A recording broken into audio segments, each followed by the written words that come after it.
This is part 2 of a 2-part series where we're talking about segmenting your existing customers to get more revenue from people who already buy from you.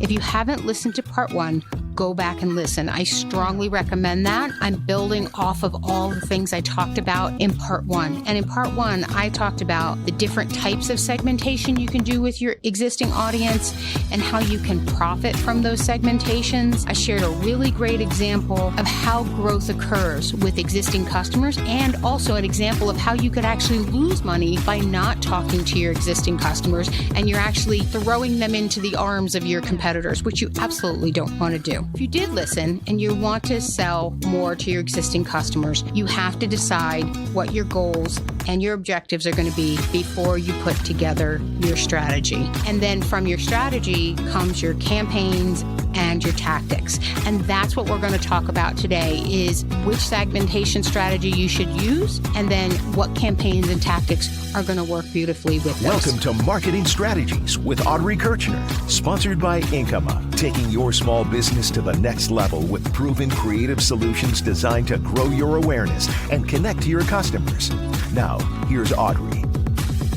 I'm Audrey Kirchner, co-founder and chief marketing strategist here at Inkyma. Inkyma is what's called a full-service marketing agency. We bring that big agency process, feel, and service to small business owners, and we can help you with whatever marketing that your company needs. To learn more about what we do, ask a question, or to schedule a marketing evaluation for your business, go to our website, inkyma.com. That's INKYMA.com. Hopefully you did listen to part 1, but if this is your first ever episode with us, welcome. We really appreciate you listening. We have a lot of episodes out there. So if you want to listen to more about branding, about digital marketing, about a bunch of different stuff, you can find our podcast on any podcast platform out there. Just put Inkyma in and marketing strategies will pop right up. You can also go to our website. We have all episodes there and we're in the process of getting all of them transcribed so that you can actually read through some of the content that you're listening to at the same time. And we're on YouTube as well, in case that's where you like to listen to your content. In episode 30, which was part 1 of this 2-part series, we divided your audience into a bunch of different segment options. So now I want to go through those again, just as a refresher. And then I also want to give you the different types of businesses that just easily dovetail into each of these different types of segmentation strategies. You know, any segmentation strategy, if you work hard enough, is going to work for any business. And there may be even more out there that we're not even talking about today. But what I want to do is kind of get your creative juices flowing to figure out where your business is going to sit if you haven't completely decided on how you want to segment. Sometimes that kind of creates that, oh, well, if I do it this way, I can't go and do it that way. So let's break these down just a little bit more before we go into the conversation about campaigns and tactics. So the first one I talked about last time was buying habits. And where we started was for high, medium, and low value clients based on either frequency, like how often they buy, or purchase dollar amount, how much they've bought, either in one purchase or over time. You can combine these two together. So you can do frequency with amount of purchase, or they can be separate. Only frequency, only dollar amount purchased. And your objectives here are to kind of move them up that ladder, go from low to medium, medium to high, and then either that or keep maintaining everybody at their current level so that they don't go away. So the types of business, the categories of business that this lends itself to just really easily are e-commerce business, online if you're selling. Your systems, you already know by customer how much they're spending, when they've spent, how they found you, all that good stuff. Retail stores too, brick and mortars. And then the combination of the two. If you have a retail store and an e-commerce, this works great. Service-based businesses that have reoccurring services also do really well with this. And of those service-based businesses, if they offer more than one type of service, this is a really great tactic for that too. So let's talk about a couple of non-traditional type of services that this would work really well for. Dog grooming. Dog grooming, you have a dog, it needs to be cleaned. And the frequency at which they get cleaned is really relative to the business owner. Some people do it once a year. The rest of the time they do it at home. Others, they get it done every other week. And then the amount of things they do during the grooming. Is it just a basic shampoo? Are they getting their nails cut? Do they need to be dematted? Do they need to be shaved down? Those are all different variables that you can put into a CRM system or your buying system to then segment and categorize your clients. Low would be they bring them in once a year, after the winter season or before summer to get shaved down, trying to get them to that medium level, getting your mediums to, maybe they come in once a month, come in more frequently, or get the nails trimmed at least every other visit. And then your high value customers, they bring them in monthly. They get the dematting, they get the extra shampooing, they get the nails done. Offering them discounts on what they already get or to upsell them to something else to keep them at that high level is a really great way to implement this type of segmentation strategy. And then I've talked about this in other episodes, but auto care, the oil changes, making them aware of your other services.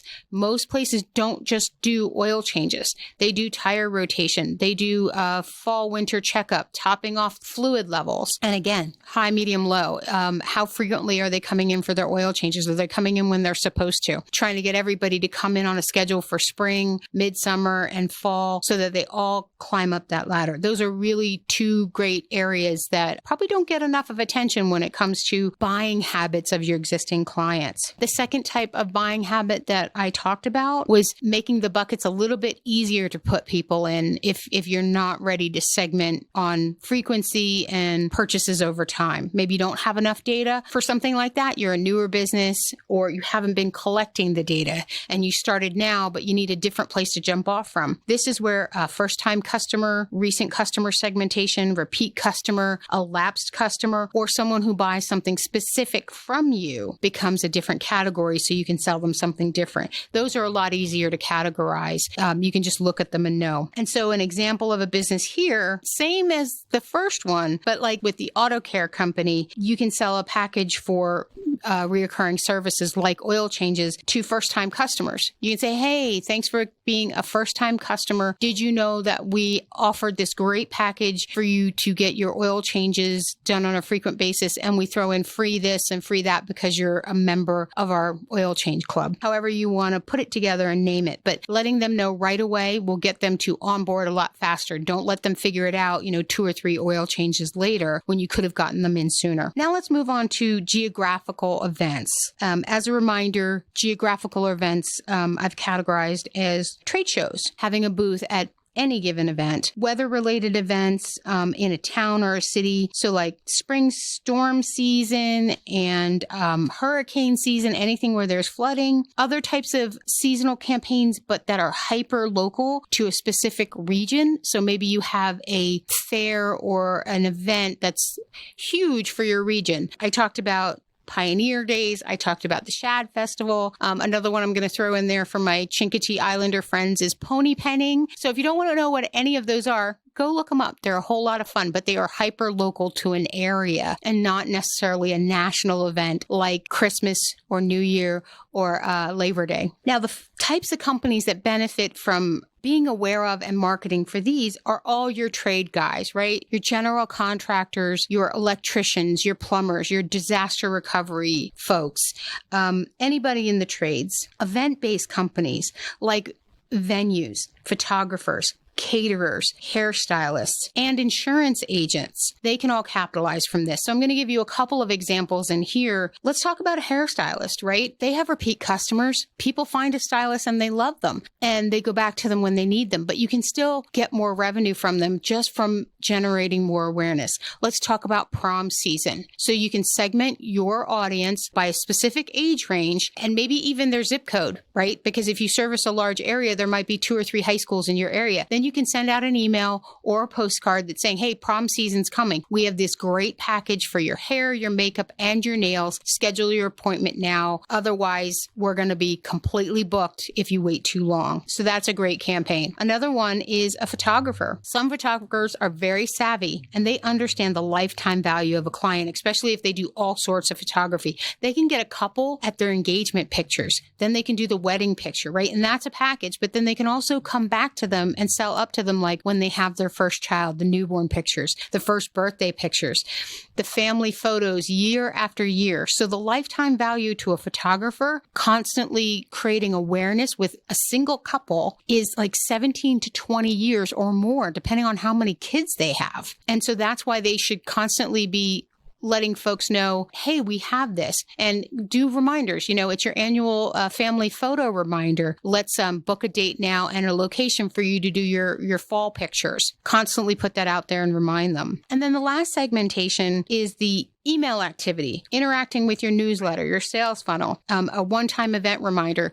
They answered the phone. You got to track that stuff too. They responded to a text message, right? Any type of interaction is value. You can track the opens of the email. The types of businesses that do really well with these type of things that may not do well with other stuff are service-based businesses, specifically health professionals, accountants, insurance companies, and other service businesses. So let's talk about healthcare professionals. Let's say we have a general practitioner's office. Obviously, people go to them year after year. You can segment your audience by who got flu shots last fall and then send out reminders at the beginning of the next flu season that it's time for them to get their flu shot. And oh, by the way, you've got a great giveaway, a t-shirt, a bag. I've seen other doctor's offices do this where they'll give someone for coming in and doing a health checkup type of service, right? They're trying to promote health, not just service them when they're sick. And by sending those reminders out, you're going to get better compliance. People are going to schedule it. And then you can also talk about the ease of scheduling it with them in the office. It's much more private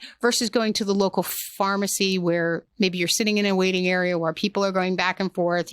Some people don't like that. So make sure you're including all of that information in. You can get really creative with this. Like I said at the beginning, anybody can use any of these categories. I was just giving you the top ones to use for each type of business, the product-based business, the service businesses with reoccurring services, but you could really just categorize them in any different way. And hopefully this has given you a better understanding of the segmentation strategy that you want to use for your business. You're listening to Marketing Strategies, and I'm Audrey Kirschner. And we're talking about leveraging your existing customers to grow your business. If you have a marketing question or a topic that you want to hear more about, then submit a form on our website at Inkyma.com. That's INKYMA.com. And on the bottom of pretty much every single page we have there's a contact form. Just put your information in and I will absolutely get back to you regardless of if it's a question or anything. Okay, so you got your segment down. Let's talk about campaign ideas. You've segmented them. You've figured out what your goals and objectives are, but then what do you send them? What do you do with them? So let's talk more about that.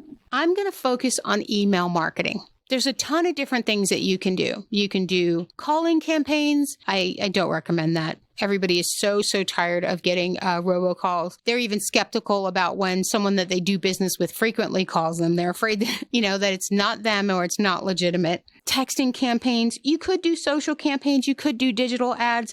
I don't recommend those. With social, you can't direct those posts. You can't say only show this post to these people. It's going to get sent out. It's going to be a mix. You're never going to know exactly who saw it. And if you're trying to hit existing customers, it's not going to be as effective. It's going to get watered down because with social, when you put a post out, it usually at most it goes to 1% to 2% of your audience, where with an email campaign, if you say only send it to this 50 people, it's only going to those 50 people and it got to those 50 people. And then you'll know exactly how many people opened that email and what they did with it. Far more beneficial than social posting. And then I don't recommend doing digital ads to your existing audience for segmentation purposes. It's too expensive. You've already paid the money to get them into your database in some form or fashion. They've already purchased from you. Talking through email or maybe even doing postcard mailings is a much more intimate way to reach out to them with these offers than with digital ads, because they're assuming digital ads are just sent to them and it's a fluke that they actually saw it. So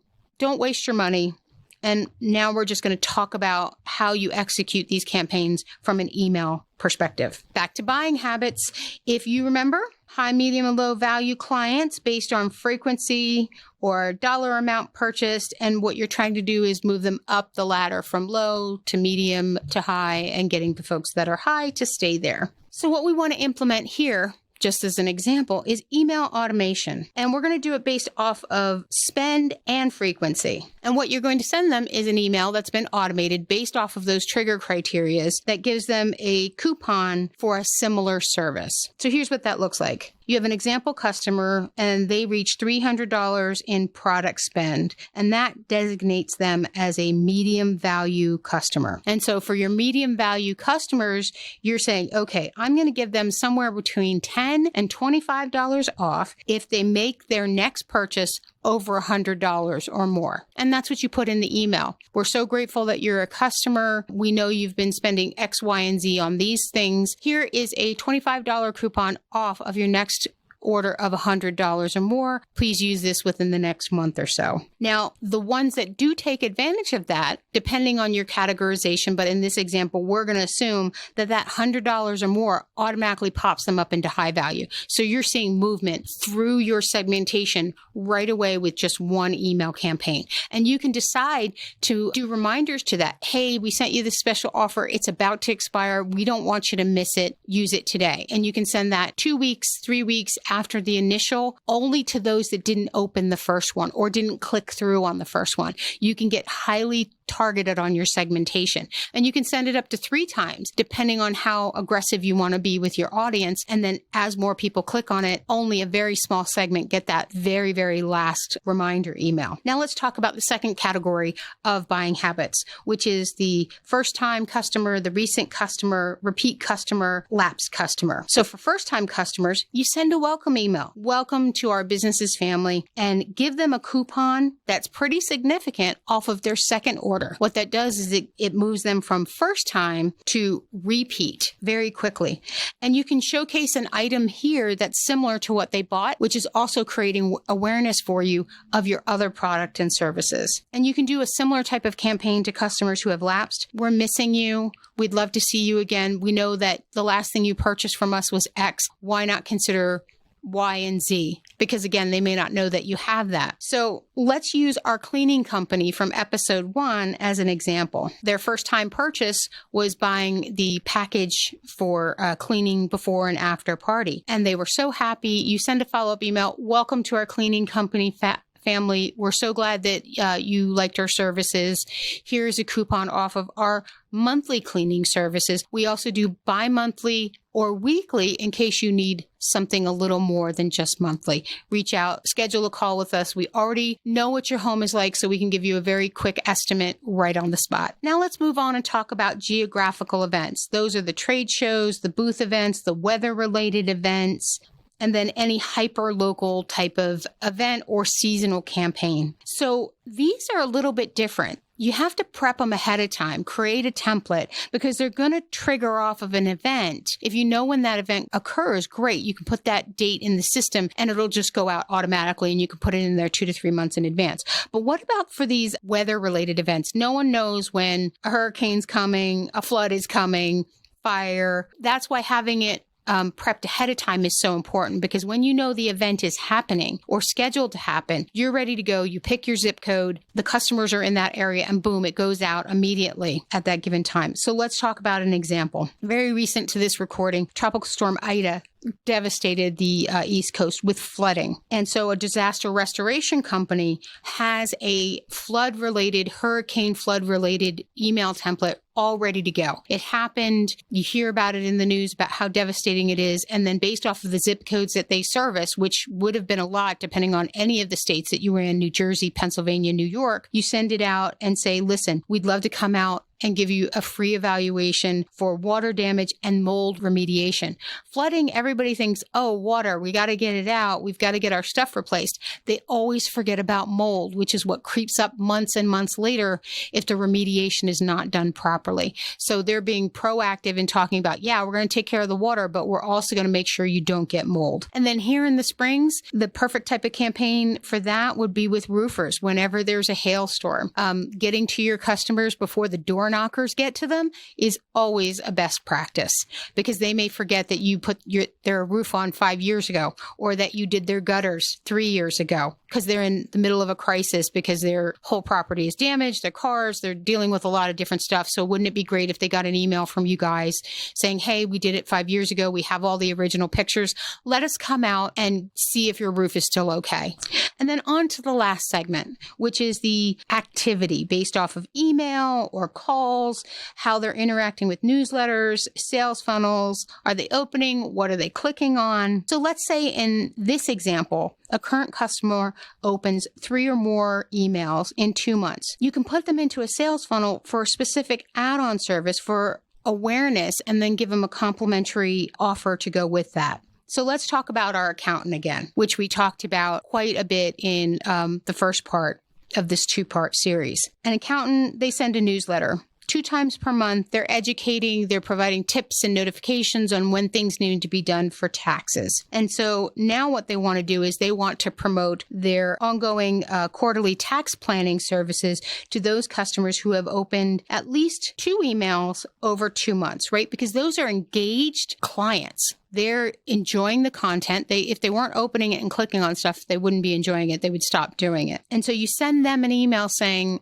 thanks so much for being a customer. We know tax season's far off, but we want to help you get prepared now. And we offer this quarterly tax planning service where we meet quarterly and talk about what you need to do, and it includes getting your taxes done in the January to April time. You get preferential treatment on your scheduling so that, you can sit with us when you want to, not in those off hours that nobody wants. What this does for them is it helps them prepare, and it's not such a nervous time when it is time for taxes, but it's great for the accountant because they've done all the prep work, and those taxes are going to be a breeze because there's no surprises for them either. So talk about a win-win, and you negate that negative impact of them forgetting who did their taxes last year and then go finding someone else and not coming back to you because they've already prepaid it with you. So hopefully these campaign examples, the ideas, the different businesses have spurred thoughts in your head of things that you want to do, because now I want you to take action.